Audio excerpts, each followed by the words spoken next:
এক আজব প্রতিযোগিতা দেখলাম সারা দিন।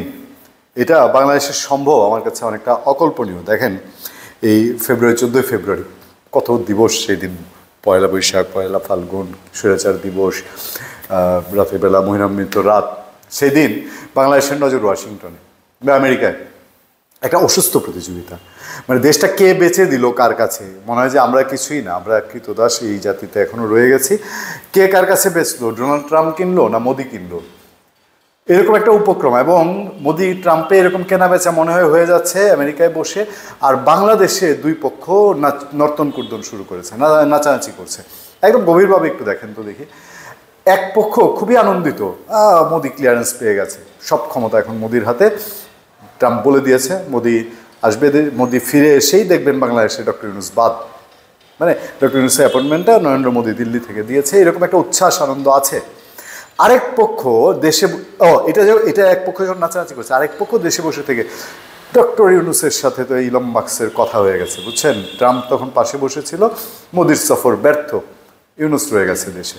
এই পক্ষ নাচানাচি, ইভেন উপদেষ্টারা পর্যন্ত তারা মোটামুটি বুক ফাটিয়ে আনন্দের সাথে।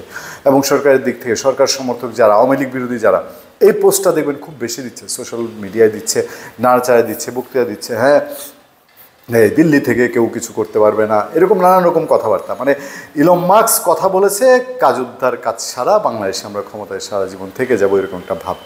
আর ওই যে আরেক পক্ষ বললাম যে মোদির সাথে ট্রাম্প নাকি বলেছে যে ওখানে যা দেখার মোদিজি প্রধানমন্ত্রী উনি দেখবেন। হ্যাঁ, ট্রাম্প এটাও বলেছে যে বাংলাদেশে ক্ষমতা পরিবর্তনে আমেরিকার কোনো ভূমিকা নাই। এটা আবার বিরোধীরা, মানে আওয়ামী বিরোধী শিবির এটা খুব প্রচারণা করছে, তারা খুব নাচানাচি করছে। হ্যাঁ, মনে হচ্ছে যে মানে এটাই হচ্ছে মোদ্দা কথা, যে আমেরিকা বাংলাদেশের ক্ষমতা অতীতে বদলায় নেই, এখনও আর বদলাবে না। মানে এই দুই পক্ষের মাতামাতিতে যে ভাই আমারে তোরা বেচোস না কেন, এরকম একটা উপক্রম কিনা দেশের মধ্যে, যে পারলে আমারে বেচে দে, তাও ক্ষমতাটা আমার আমার আমার বগলের মধ্যেই থাকুক, আমার টেরিটরির মধ্যেই থাকুক। মানে একটা চিন্তা ভাবনা এই জায়গায় হলে, যখন স্লোগান দেয় বলে হ্যাঁ দিল্লি না ঢাকা, ঢাকা না ঢাকা, ওই পক্ষই এখন দেখবেন দিল্লির কাছে ব্যস্ত না, আমার এখন ইসলামাবাদের কাছে বেচে দাও, আমি খুশি সুখী, এরকম একটা ভাব। আবার যে পক্ষ বলে যে না আমরা কারোর সাথে মাথা নত করিনি, দেশের স্বাধীনতা সার্বভৌমত্ব সব আমাদের হাতে স্বাধীনতা এনে দিয়েছি, সেই পক্ষই এই দিল্লিতে নরেন্দ্র মোদী খুব ভাব নিয়েছিলেন, খুব জানুক প্লেয়ার। ট্রাম্প তো তার হাতে দায়িত্ব দিয়ে দিয়েছে, মোদী এটা নিয়ে খুব বাংলাদেশ নিয়ে টু শব্দও করেন নাই। মানে ওস্তাদের মায়ের শেষ রাতে দেখবেন, এবার একটু অপেক্ষা করেন। মানে দুই পক্ষের লোকজনই মনে হয় তাদের কোনো একজন বিশ্বস্ত প্রতিনিধি ট্রাম্প এবং মোদির মিটিংয়ের, আর কেউ ছিল না, আমেরিকান ইন্ডিয়ান কেউ ছিল না। বাংলাদেশের এই ডক্টর ইউনূস সরকারের বলি বা আওয়ামী লীগ বিরোধী শিবিরের বলি এবং আওয়ামী লীগের বলি, দুইজন প্রতিনিধি আমি কনফার্ম ওখানে ছিলেন। না থাকলে এত কনফিডেন্টলি দুই পক্ষ, সেই আমেরিকায় 1000 মাইল দূরে একটা মিটিং হয়েছে এবং 7 সকাল থেকে আমাদেরকে নক করা শুরু করেছে ফোন, দুই পক্ষ থেকে। একটু ওয়াশিংটনের খোঁজটা আজকে পাইলে জানায়েন তো, ওখানে মিটিংয়ে কী হইলো। দুই পক্ষেরই দুই রকম আগ্রহ আর কি। এক পক্ষ হবে আর কি, কিছু তো হবে না, হ্যাঁ। আরেক পক্ষ আজকে কিছু একটা হয়ে যাবে, আজকে নির্ধারণ হবে। আজকে যদি নির্ধারণ হয়ে যায় দেখবেন শেষ, খেলা খতম।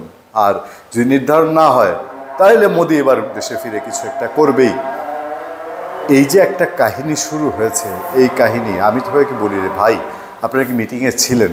মানে যারা কনফিডেন্টলি বলছে মিটিংয়ে ছিলেন না, তাইলে এরা কি ট্রাম্প এবং মোদি যদি কিছু করারও থাকে, যদি করেও, সেটা কি তারা ডিক্লেয়ার দিয়ে করবে, ঘোষণা দিয়ে করবে?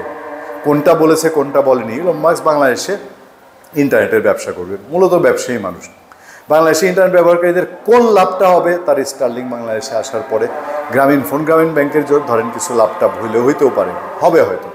হ্যাঁ, আমার জনতার কী লাভ হবে বাংলাদেশে আসলে পরে? এই জায়গা পর্যন্ত কি চিন্তা করে? ধন্যবাদ সবাইকে, ভালো থাকবেন, সুস্থ থাকবেন। আপনাদের সাথে আমি আতিক রহমান, পূর্ণিয়া।